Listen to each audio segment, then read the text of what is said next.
ये संसार की चीजों के प्रति।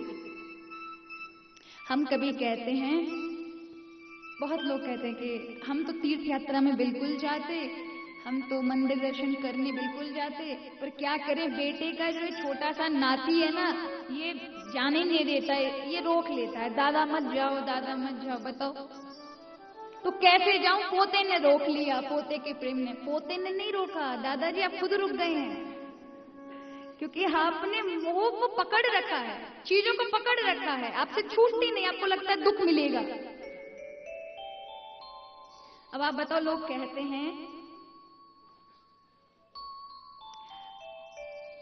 कि हमें तो गृहस्थी ने पकड़ रखा है, हमें तो व्यापार ने पकड़ रखा है, हमें तो बिजनेस ने पकड़ रखा है, नहीं तो हम अगर स्वतंत्र हो जाएंगे, बेटे की शादी हो जाएगी तो फिर तो आजाद है, स्वतंत्र है, जहां मन है वहां ले जाइए, ऐसा ही बोलते हैं। अभी तो घर गृहस्थी ने पकड़ रखा है, व्यापार ने पकड़ रखा है। सच्ची बात है ये? क्या आपको सच में किसी ने पकड़ रखा है कि आप खुद पकड़ कर बैठे हो, नहीं छोड़ेंगे, नहीं छोड़ेंगे? मरने के बाद कभी दुकान रोती हुई देखी?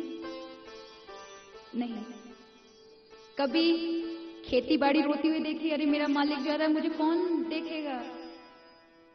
कभी नौकरी आदि कोई रोता? हाँ, घर वालों का तो मम्मत तो जुड़ा है, वो तो दो रोएंगे ही रोएंगे 6-7 महीना महाराज, वो तो रोएंगे, क्योंकि आपके साथ परिवार का संबंध जुड़ा है, ममता जुड़ी हुई है। लेकिन ये चीज जो आप पकड़ कर बैठे, ये आपसे कभी नहीं रोने वाली। ये तो कहते कि आज नहीं, तू नहीं तो कोई और भोगेगा, उसके बाद कोई और भोगेगा, लेकिन हम पकड़ कर बैठे रहते हैं। बस यही। आज कहा तू स्वतंत्र, कहा तू परतंत्र है। तू कहता है कि तू मुझे पुरस्कार देगा। क्या पुरस्कार देगा? मैंने तो दुनिया की वो चीज पा रखी है जिसके सामने संसार की सारी वस्तु तुच्छ हैं। तू मुझे क्या देगा? क्या पुरस्कार देगा? मैंने तो उस ब्रह्म को पाया है, उसके सामने तू मुझे क्या पुरस्कार देगा?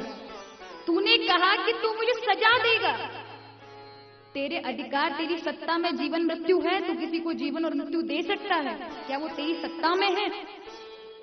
क्या तू अगर बोलेगा और मेरी मृत्यु हो जाएगी, ऐसा कोई विधान है तेरे पास? ऐसा कहा। राजा रघुगण मन में विचार करने लगा, देखने लगा, एक एक शब्द में प्रकाश है, अनुभव है। दौड़कर चरणों में पड़ गया, प्रार्थना करने लगा, महाराज मुझे लगता है कि आप साक्षात या तो महादेव हैं, या साक्षात जिसकी मैं खोज कर रहा हूं वो ज्ञानी महान पुरुष आप ही हैं। चरणों में पड़ गया, और जैसे ही चरणों में पड़ा, आज जड़ भरत जी ने ब्रह्म ज्ञान रघुगण को प्राप्त कराया। देखिए, ब्रह्म ज्ञान किताबों से नहीं मिलता है, पढ़कर के, अत्यधिक ज्यादा पढ़कर ब्रह्म ज्ञान पाया नहीं जा सकता। शब्दों को अत्यधिक लक्ष्यदार शब्द जोड़ लेने से ब्रह्म ज्ञान की प्राप्ति नहीं होती। ब्रह्म ज्ञान कोई मनुष्य किसी मनुष्य को नहीं दे सकता। ब्रह्म ज्ञान तो कोई ब्रह्म ज्ञानी ही दे सकता है, जिसकी सानिध्य में जाकर के आप जब उसकी सेवा करेंगे, आप उसकी आज्ञा का पालन करेंगे, तब कृपा करके वो ब्रह्म ज्ञान आपको प्रदान करता है। और आज जब तक आंखें हैं, परमात्मा के द्वारा आंखें दी जाती हैं, लेकिन सदगुरु के द्वारा दृष्टि दी जाती है। आंखों से आप संसार देख सकते हैं, लेकिन दृष्टि से आप साक्षात परमात्मा को देख सकते हैं। आज दृष्टि प्राप्त कराई। रघुगण अधिकारी शिष्य थे, और जड़ भरत जी ने अधिकारी शिष्य को ज्ञान दिया। कहा कि किस तरह से मनुष्य अपनी इच्छाओं के कारण बार बार भवाटवी माने जन्म जन्मांतर का चक्कर। आज मनुष्य बन गए, कुछ गलत काम किए तो फिर किसी और योनि में गए, फिर वहां किसी और योनि में गए। याद रखिए, कुछ लोग कहते हैं पूर्व जन्म का क्या खाता चलता है? बिल्कुल चलता है महाराज। अगर आप मान के चलिए किसी शहर में रहते हैं और वहां आपका जो व्यवहार है वो क्रिमिनल है, क्रिमिनल का है, आप एक बहुत बड़े अपराधी हैं, बहुत बड़े बड़े अपराधों को अपराध करते हैं, आप शहर बदल दीजिए, आप यहां से छोड़ के दिल्ली बच जाइए, तो क्या आपका रिकॉर्ड खत्म हो जाएगा? क्या आपके कर्म खत्म हो जाएंगे? वह कभी ना कभी आपके सामने पड़ेंगे और आपको उनका सामना करना पड़ेगा। ठीक इसी तरह से आपके पूर्व जन्म के कर्म भी, आप चाहे किसी भी योनि में आ जाएं, कैसे भी उसमें आ जाएं, वो सामने आते ही आते हैं। तो महाराज, भवाटवी के जिस प्रकार के चक्कर में हम फंसते हैं, जन्म जन्मांतर का चक्कर लगा रहता है।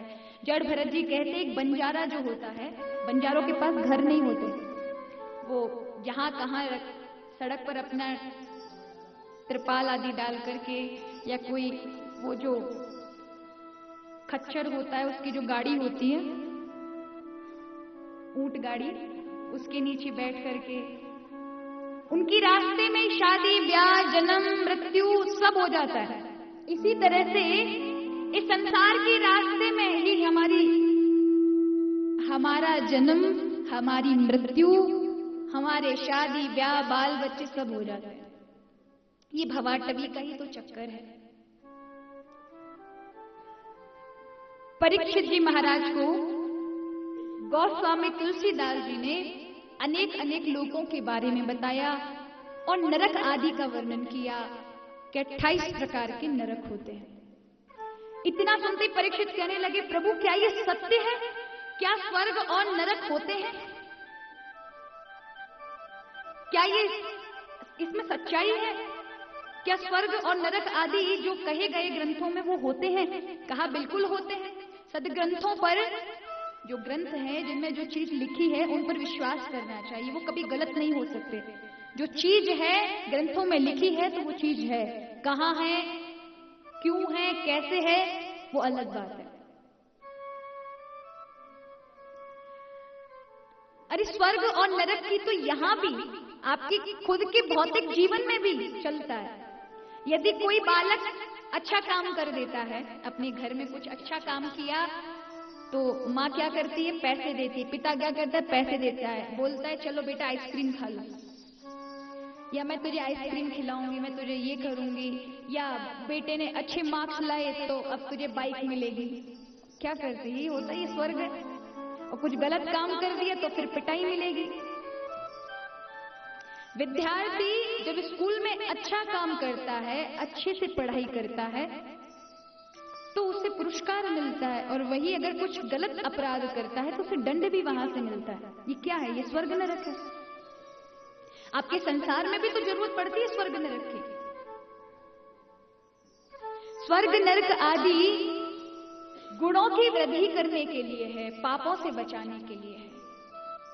जीव अत्यधिक पाप करता है, अवगुण ज्यादा आ जाते हैं, तब नरक की यातनाएं भोगनी पड़ती है। महान पुरुष कहते हैं, ये अगर आप गरुड़ पुराण पढ़ लो ना महाराज, तो आपकी काया थर-थर कांप जाएगी और कहोगे कि हमसे तो, इसमें तो हर एक छोटी छोटी चीजों का भी पाप का विधान है। नरक में गिरोगे, कुंभी पाप नरक में गिरोगे, रौरव नरक में गिरोगे, इतने इतने बड़े बड़े कीड़े तुम्हारे खून को पिएंगे और तुम चीखोगे, चिल्लाओगे। हर एक छोटे छोटे अपराधों का, आप अगर सांस में थोड़े से कीड़े भी ले, अब मनुष्य हैं, अब क्या पता है हवा में भी सूक्ष्म सूक्ष्म कीड़े हैं, सांसों से अंदर चले जाते हैं, उसका भी पाप का विधान है, बताइए। तो आपके पैरों तरफ चींटियां भी कुचली जाती हैं, कभी कभी अन्न में भी कई जीवों की हत्या हो जाती है, जब आप सब्जियां धोते हैं उसमें भी कई कई जीवों की हत्याएं हो जाती हैं। झूठ बोलने पर भी, यानी हर एक चीज में पाप का विधान है। तो अगर आप गरुड़ पुराण पढ़ लें तो महाराज आप कहेंगे वाह, इतना पाप कर लिया, अब ये नरक मिलेगा, अब रौरव में गिरेंगे, अब कुंभी पाक में गिरेंगे, अब इसमें गिरेंगे। लेकिन ये नरक आदि का वर्णन किस लिए है? जैसे कोई बालक गलत काम ना करे तो मां डंडा लेके डराती है, उसे धमकाती है, और उस डंडे को देखने के कारण बालक गलत काम करने से चूकता है। अब बेटा युवा है और शाम के समय कहीं भी आवारापन से अपने मित्रों के साथ घूम रहा है और पिता डांट लगाता है, तो उसकी डांट से डर के वो वहां आवारापन नहीं करता, घूमता नहीं, गलत काम नहीं करता। तो वो डांट है नरक। भय दिखाने का काम है कि गलत काम मत करिए, लेकिन ऐसा नहीं कि बिल्कुल कोरी बकवास है, मिलता भी है उसका परिणाम इस जगत में भी और वहां पर। तो कहा परीक्षित जी ने, प्रभु यदि हमसे पाप हो गए हों और हम नरक में जाने से बचना चाहते हैं, हमें ये नरक ना मिले, तो हमें क्या करना चाहिए? तब भागवत जी में 2 प्रकार का उपाय बताया गया। एक तो उपाय ये कि आप नियम, संयम, ब्रह्मचर्य का पालन करें। जीवन में ब्रह्मचर्य हो। ब्रह्मचर्य का मतलब ये नहीं कि आप शरीर से ब्रह्मचर्य धारण कर रहे हैं, आपने विवाह नहीं किया, लेकिन मन में ब्रह्मचर्य नहीं है, मन में संसारिक विचार आ रहे हैं, भगवान परमेश्वर का, परमात्मा का विचार नहीं आ रहा, तो वो ब्रह्मचर्य नहीं होता। आपका ध्यान प्रभु में होना चाहिए, आपके विचार में प्रभु की कृपा आनी चाहिए, ये ब्रह्मचर्य है। नियम, अपने जीवन में नियम बनाएं, व्रत करें, उपवास करें, भजन करें और थोड़ा थोड़ा त्याग करें। थोड़ा थोड़ा त्याग माने आपका नित्य प्रति का भोजन ये है कि आप 10 चीजें आइटम बनाकर खाते हैं, अपनी थाली में 10 चीजें बनाते हैं। तो एक प्रतिदिन विचार करें, आज ये नहीं खाएंगे, इसके बिना चलेगा, आज इसके बिना भी चलेगा, आज इसके बिना भी चलेगा। इस तरह का त्याग करें तो संयम, नियम से रहेंगे तो पुराने पापों से मुक्ति मिलती है। दूसरा उपाय बताया, यदि आप ये भी नहीं कर सकते तो भगवान का भजन करिए। इस उद्देश्य से नहीं कि बेटी का ब्याह हो जाए, कि ये व्यापार बढ़ जाए, कि ये मिल जाए, बल्कि इस उद्देश्य से जो पुराने पाप हो चुके हैं वो खाक हो जाए। और नाम जपें। याद रखिए, जप हो, तपस्या हो सकती है, तीर्थ यात्रा हो सकती है, दर्शन हो सकते हैं, मंदिर दर्शन हो सकता है, यज्ञ हो सकता है, लेकिन जप और नाम आपसे नहीं हो सकता। ये बहुत कठिन है। आप व्रत कर लेंगे, उपवास कर लेंगे, लेकिन मैं आपसे कहूं 108 माला फेर लेना, दोनों हाथ जोड़ेंगे, महाराज कहाँ करेंगे करेंगे, ये नाम जप ही नहीं होता, ये बड़ा कठिन है, ये बहुत कठिन है।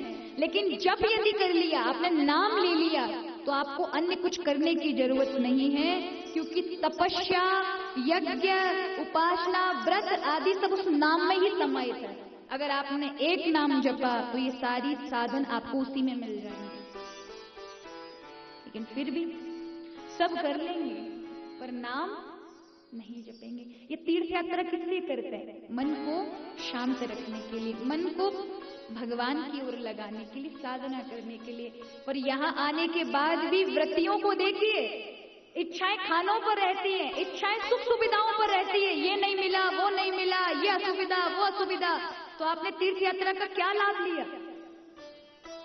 कि यहाँ भी आपने आकर सुविधाएं ही देखी, आपका मन प्रभु की भक्ति में नहीं गया कि चलो इस धाम में आए 4 माला जरूर ज्यादा जपेंगे, किस धाम में आए हैं कुछ अच्छा करेंगे, इस धाम में आए हैं कुछ दान आदि करेंगे, इस धाम में आए हैं तो ब्राह्मण भोज कराएंगे, इस धाम में आए हैं